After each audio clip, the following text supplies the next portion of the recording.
art than a science, because we have to know where they've lived so we know what states to search, which counties to search, because there is no all-encompassing database. So for example, when we look at the county criminal searches, there's 3,300 counties in the US, over half of them aren't digitized, meaning you can't get digital records via an internet website or a database. You actually have to assign it to a court researcher. They have to go to the courthouse, go up to a public access terminal, go up to a court clerk to then get that information so that they can put it on a report. It's the way across the whole industry. Every background check company has to do that the same. So that's what takes so long. Some courts you can go and get in and out in the same day, get the information.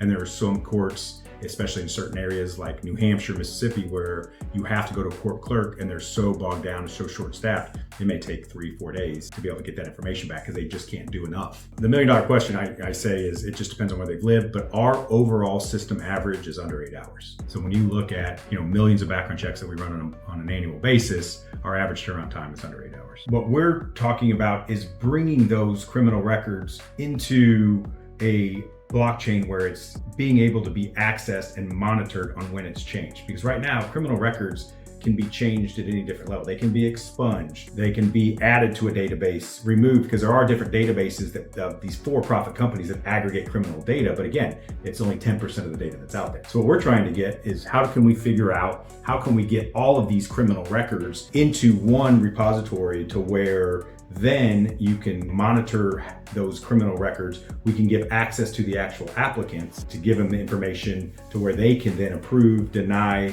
they can dispute information, because that is a big part of the background check industry.